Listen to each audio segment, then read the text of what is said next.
Quality is our priority বলে first পেজটা খুলে এখানে দেখ কার্বোজাইম ড্রপস কোথায় আছে ওটাকে ডাইরেক্টলি বার করছিস এরকম করে, ঠিক আছে? একবারে বেরিয়ে গেছে। কেমন করে বার করে দেখিয়ে দিয়েছি। এবার হচ্ছে পয়েন্টার ধরবি, এরকম করে ডলবি না পয়েন্টার, খালি এক জায়গায় ধরবি, ধরে পুরোটা ডিটেল করবি। Doctor, when indigestion leads to gaseous distension, please prescribe Carmozyme drops.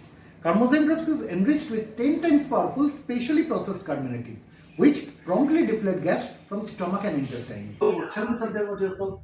Sir, I'm Molly Chakraborty. I'm coming from Chittimur, Damna. I'm 25 years old, staying with my mother and father.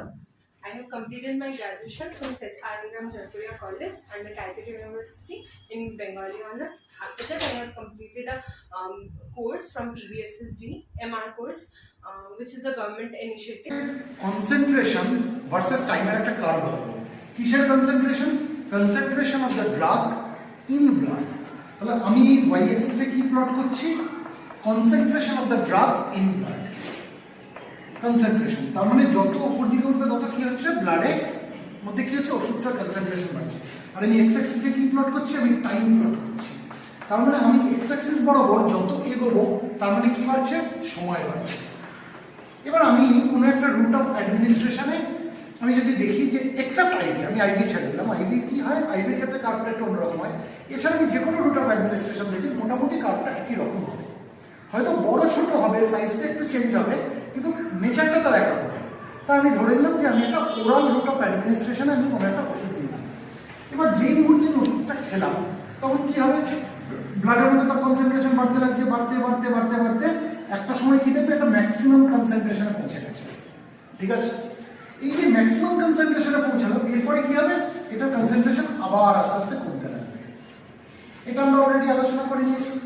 এবার এই যে ম্যাক্সিমাম কনসেন্ট্রেশনে যেটা পৌঁছালো, তার মানে কি, এরকম কোনো একটা জায়গায় এটা পৌঁছালো, এই ম্যাক্সিমাম কনসেন্ট্রেশনটাকে কি বলে, সি ম্যাক্স বলা হয়, সি ম্যাক্স।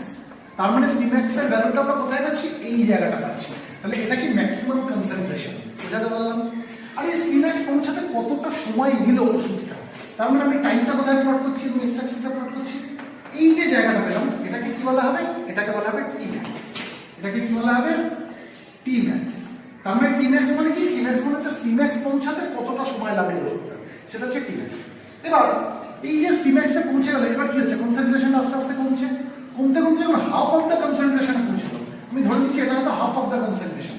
এবার এই হাফ অফ দ্য কনসেন্ট্রেশন কতটা সময় পৌঁছালো, এই হাফ অফ দ্য কনসেন্ট্রেশন কতটা সময় পৌঁছালো, এই জায়গাটায় পৌঁছালো। এটাকে আমরা কি বলবো, এটাকে আমরা বলবো half life of the drug, মানে টি হাফ। টি হাফ মানে কি, টি হাফ মানে হচ্ছে half life of the drug. তাহলে এটা আমরা কি দেখলাম, সি ম্যাক্স আমাদের কাছে কনসেপ্ট ক্লিয়ার, এখানে আমরা কি টি ম্যাক্স সেটারও কনসেপ্ট ক্লিয়ার, এটা হচ্ছে half life of the drug. এবার এরকম কোনো একটা কনসেন্ট্রেশন রয়েছে যে কনসেন্ট্রেশনটা অ্যাটলিস্ট রিচ করতেই হবে ওষুধটাকে কাজ করার জন্য।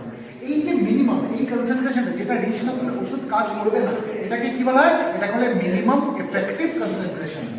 Minimum effective concentration. তাহলে এই মিনিমাম এফেক্টিভ কনসেন্ট্রেশন যদি কোনোভাবে ওষুধটা রিচ না করে, তাহলে কিন্তু ওষুধটার মধ্যে আমরা কোনো থেরাপিউটিক এফেক্ট পাবো না। আবার এরকম কোনো একটা কনসেন্ট্রেশন রয়েছে যেটাকে বলা হয় maximum safe concentration. Maximum safe concentration তার মানে কি, এর উপরে আমি যদি কার্ভটা উঠে যায় কোনোভাবে, তার মানে এর উপর থেকে কি শুরু হবে, টক্সিসিটি শুরু হবে। যত উপরে যাবে তত ড্রাগটা টক্সিক হয়ে যাবে আমাদের জন্য, বুঝতে পারলাম? এই ম্যাক্সিমাম সেফ কনসেন্ট্রেশনের আরেকটা নাম হচ্ছে minimum toxic concentration. Minimum toxic concentration. এবার এই যে মিনিমাম এফেক্টিভ কনসেন্ট্রেশন যেটা, এটা কি, তার মানে এই কনসেন্ট্রেশনটা রিচ করতেই হবে ওষুধটাকে তার কাজ দেখাতে গেলে। তার মানে কাজটা কোথা থেকে শুরু হচ্ছে, এরকম কোনো একটা জায়গা থেকে কাজ শুরু হচ্ছে, এর আগে এখানে কাজ শুরু হয়নি, এখানে শুরু হয়নি, এখানে শুরু হয়নি, এই যখন এখানে পৌঁছালো তখন কাজটা শুরু হলো। তাহলে এই যে টাইমটা যেটা পেলাম, এই যে টাইমটা, এইটুকু এই যে টাইম, এই সময়টাকে বলা হয় অনসেট অফ অ্যাকশন। এটাকে কি বলা হয়, অনসেট অফ অ্যাকশন। আমরা ওষুধের ক্ষেত্রে বলি না যে ওষুধটার অনসেট অফ অ্যাকশন কতক্ষণে, মানে কতক্ষণে কাজ শুরু করবে, সেটা হচ্ছে এই যে এই অবধি যখন পৌঁছালো এই যে টাইমটা, এটাকে বলা হয় অনসেট অফ অ্যাকশন।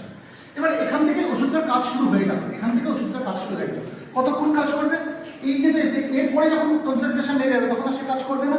তার মানে এই কনসেন্ট্রেশন যখন লাস্ট পৌঁছালো ওষুধটা তার কাজ দেখালো, এর থেকে নেমে যাওয়া মানে সে আর কাজ করলো না, তার মানে এই অবধি সে কাজটা করলো। তাহলে এই যে জায়গাটা, এই যে জায়গাটা, এখান থেকে এই অবধি, এখান থেকে এই অবধি, এটা হচ্ছে ডিউরেশন অফ অ্যাকশন, মানে ওষুধটা অ্যাকচুয়ালি কতক্ষণ কাজ করবে। এটা হচ্ছে duration of action of the drug. বোঝাতে পারলাম? তাহলে অনসেট অফ অ্যাকশন মানে ওষুধটা কখন থেকে কাজটা শুরু করলো, কতক্ষণ পরে ওষুধটা কাজ শুরু করলো শরীর, সেটা হচ্ছে অনসেট অফ অ্যাকশন। আর ডিউরেশন অফ অ্যাকশন মানে কাজটা শুরু করা আর তারপরে আর কাজ করছে না, এই যে টাইমটা, এটা কতক্ষণ নিল ওষুধটা, সেটা হচ্ছে তার ডিউরেশন অফ অ্যাকশন। এই অবধি বোঝাতে পারলাম। এবার এই এমএসসির উপরে চলে যাওয়া মানে ম্যাক্সিমাম সেলফ কনসেন্ট্রেশনের উপরে চলে যাওয়া মানে কি বলেছি আমি, টক্সিক লেভেল বাড়বে। তাহলে অ্যাকচুয়ালি কাজটা আমরা কোথায় পাচ্ছি, এই এমএসসি আর এমইসি, অর্থাৎ মিনিমাম এফেক্টিভ কনসেন্ট্রেশন আর ম্যাক্সিমাম সেফ কনসেন্ট্রেশন, এর যে ভেতরের যে জায়গাটা, এখানেই অ্যাকচুয়ালি আমরা থেরাপিউটিক এফেক্টটা পাচ্ছি। তাই এই জায়গাটাকে বলা হয় থেরাপিউটিক উইন্ডো। এটাকে কি বলা হয়, থেরাপিউটিক উইন্ডো।